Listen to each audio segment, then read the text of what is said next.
characters and characterization in Christmas Carol. Ebenezer Scrooge, the book's protagonist or antagonist depending on one's point of view. Scrooge is a miserly old man and Dickens does a wonderful job painting him as such with his beautiful descriptions. Scrooge had been hardened by events in his life but is shown the error of his ways and eventually receive his redemption. Bob Cratchit. Bob is the head of the Cratchit family and Scrooge's long-suffering clerk. At the start of the story, he is the victim of Scrooge's folly, lambasts him for having the gall to ask to be paid on Christmas Day despite not working. Scrooge assesses the way that he treats her husband despite how he treated, is often protective of his employer, citing the fact that Christmas is not the time for thoughts of ill will. Tiny Tim. Tiny Tim is an adorable character and the youngest son of Bob Cratchit. His primary function in the story is to highlight the effects of poverty on the lower classes. Tiny bears the misfortune of having been born with handicap. Jacob Marley was Scrooge's business partner who died around Christmas time, which is one of the many reasons that Scrooge might dislike the time of year. He appears in the form of a ghost covered in chains. Ghost of Christmas Past. This is the first of the three ghosts to visit Scrooge. It is described as being both blindingly light and dark at the same time, as being both young and old simultaneously. Second, Ghost of Christmas Present. This is the second of the three ghosts and shows Scrooge things that are currently going on that he is not privy to. Many depictions have him as a Santa-like character. Underneath his robes, he conceals two children who look haggard and scary. The Ghost of Christmas Yet to Come. Most of the depictions of the spirits are similar and that is perhaps no surprise. This is the most recognizable of the three spirits. Fred is Scrooge's nephew and presents a nice juxtaposition with the characters of Scrooge. Next, Fezziwig. Fezziwig is a character from Scrooge's past. This offers Scrooge a realization as he can see the happiness he could potentially spread if he shared his wealth instead of clinging to it. Next, Belle. Belle has a minor but important role in Scrooge's development. She is the beautiful young woman and Scrooge loves her. Next, Pan. Pan is Scrooge's sister who died. Scrooge had a good relationship with her. She was the mother of Scrooge's nephews, Fred. Settings of Christmas Carol. A Christmas Carol is set in Victorian England, a time of great contrast of which Dickens was very critical. The rich live an enormously luxurious life and are able to take advantage of the latest inventions such as gas lighting and railroads. Plot. A Christmas Carol is a play about a mean-spirited and selfish old man, Ebenezer Scrooge, who hates Christmas. One cold Christmas Eve, Scrooge is unkind to the people who work for him, then refuses to give to charity, and then is rude to his nephew when he invites him to spend Christmas with him.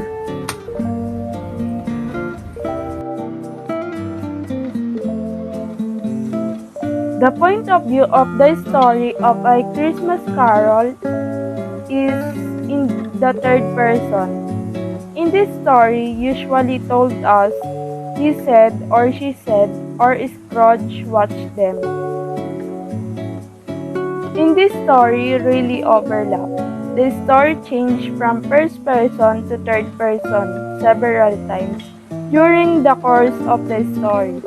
It was in the third person before the ghost of the past, present, and future. This made it confusing but interesting. And the plot of overview of the story of A Christmas Carol is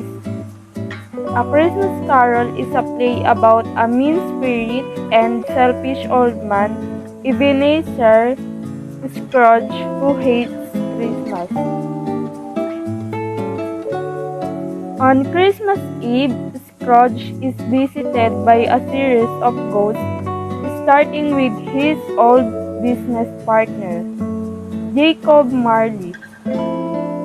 The three spirits, which follows the ghosts of Christmas past, Christmas presents, and Christmas yet to come, shows Scrooge how his mean behavior has affected those around him. At the end of the story, he is relieved to discover that there is still time for him to change, and we see him transformed into a generous and kind-hearted human being. In this story of a miserly man, they were presented with ideas of greed, forgiveness, and tricky concept of time, as well as themes of generosity and compassion. Is prose, dramatic technique, and written drama in the story. And praises what type of prose is the Christmas Carol. So it is a fictional prose. Why? Because a Christmas Carol is a much a ghost story. So in prose being a ghost story of Christmas. And it also fits the bill of fable, a deconstructed hero's journey, and an example also of magical realism and even a story of the time travel. So let's go to the dramatic technique of the story. So A Christmas Carol is a 2019 British dark fantasy drama miniseries based on the 1843 novella of the same name by Charles Dickens. And Dickens used language to draw us into the story and to present characters and scenes that are entertaining. And he even uses a strong narrative voice that comments on the characters at the same time as telling their story. So the narrator, though unnamed, has opinions about Scrooge and his tale. In this adaptation of the story by Charles Dickens, the playwright uses his skills as a playwright, as well as researching both the time period and the life of Dickens, to bring an understanding of who Scrooge was, why he was the way he was, and what Dickens was trying to share in this story. For example, the phrase humbug, often used by Scrooge, in our modern language will be close to the word scam, and it appears likely that Dickens, through the eyes of Scrooge, was expressing, as many do today, that Christmas is too commercialized. Through this adaptation, hopefully the audience will find themselves understanding the world of Dickens more, and well as his religious feelings about what Christmas is really all about.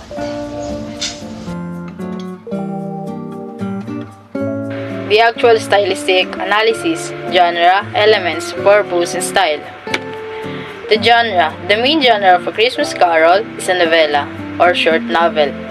Other Christmas Carol genres include ghost story, Christmas story, semi-autobiography, realism, allegory, and cautionary tale. And the purpose of A Christmas Carol, Dickens wrote A Christmas Carol in response to British social attitudes towards poverty, particularly child poverty, and wished to use the novella as a means to put forward his arguments against it. And the elements of A Christmas Carol are to exposition, rising action, climax, and resolution. The first one is exposition. When Dickens introduced the reader to Ebenezer Scrooge, the central character of A Christmas Carol, this is when the exposition takes place. And A Christmas Carol begins when Dickens introduces the reader of Ebenezer Scrooge, the main character. The reader learns about the Marley, Scrooge business partner, passing away. Dickens portrays the conflict as beginning with Scrooge's animosity against his nephew, his reluctance to get married, and his disdain for charitable giving. And the next one is rising action. The spirit of Marley greets Dickens' main character, who is also informed that he will run into three ghosts and warn about the repercussions of his actions.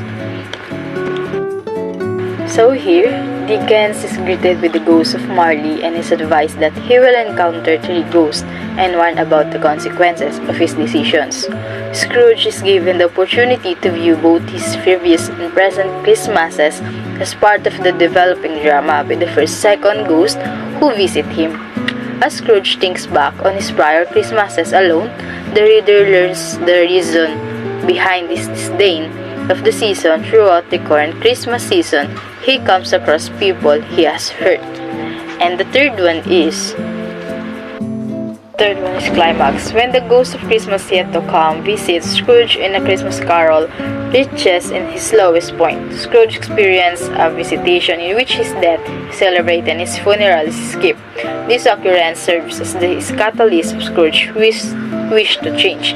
In here, the Ghost of Christmas Past demonstrates to Scrooge the joys and sufferings of others, including the crutch hits, poverty, as well as their joy in their kindship and familiar bonds. He depicts Fred, the last surviving member of Scrooge's family, as well as miners, lighthouse keepers, and sailors celebrating Christmas. And the fourth one is resolution, and it says, in the conclusion of A Christmas Carol, Scrooge's desperation after witnessing the lonely end of his life causes him to rethink his perspective on family and the holiday season by deciding to give to charities and attend his nephew's Christmas dinner. In here, he dismisses all attempts at holiday happiness and revelry with the epithet humbug. He receives a visit from the spirit of his former business partner, Jacob Marley, on Christmas Eve, who forewarns him of the arrival of three ghosts. He is shown a scene by each of the ghosts that makes him feel regret and terror, and over time he begins to lose his hardness. The topic that is assigned to me is the meaning of context and the literary device that been used to the dramatic prose that we have chosen, which is A Christmas Carol. So, let's start first to the meaning of context. The author of the A Christmas Carol is Mr. Charles Dickens. So, bakit niya nga ba naisulat yun? Some of us don't know why he chose to write that kind of prose. It is all because of the traumatic childhood that he get when he was a child. Yeah, kasi childhood traumatic.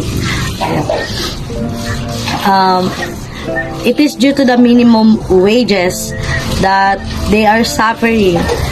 Sa pamilya kasi nila is the money hindi maganda. They are really low. Para silang nasa pinakababa ng pyramid at that time.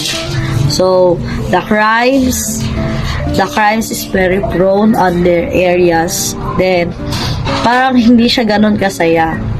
Yung Christmas is hindi ganun kabuhay sa lugar nila since they are lack of money, they are lack of food, they are lack of the basic needs.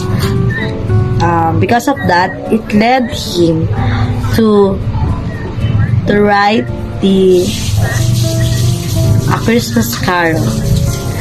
Para naman siguro para kahit pa paano mabigyan sila ng hope. Then ng mabigyan sila ng hope and ayun, Pasko na hindi niya naramdaman when he was a kid.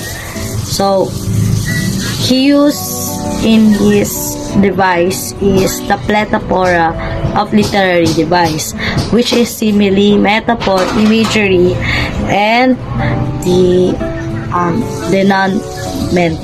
Kasi simile, it is like usually kasi yung nagagamit niya is like, as, then some metaphoric naman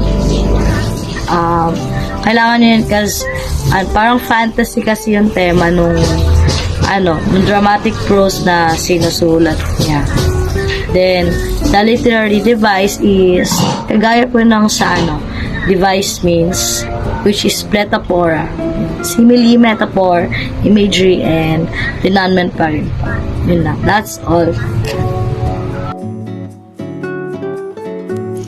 So, for the organizations of ideas and word choice of A Christmas Carol in Prose by Man of Words is a straightforward presentation, and I read the book in the manner of a dramatic storyteller, and it remains seated on my stool and limit my movement in order to emphasize the words and allow our imagination to bring the story to our life.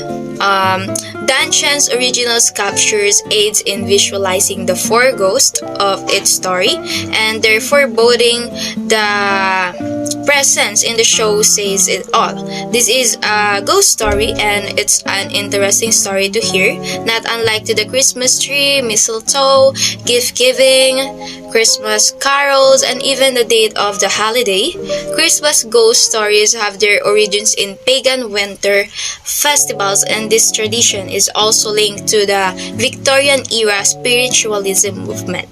And the belief in ghosts actually provided comfort, and ghosts existed, the deceased could be seen again, and Dickens incorporated the Christmas ghost story into these traditions. And Scrooge is visited by a slew of ghosts on Christmas Eve, and in the beginning with his old business partner, which is Jacob Marley, and the three spirits that follow, the ghost of Christmas past, present, and yet to come. So it demonstrates to Scrooge how this mean behavior has affected around him, and he is relieved at the end of the story to learn that there is still time for him to change, and we see him transform into a generous and kind-hearted of human being.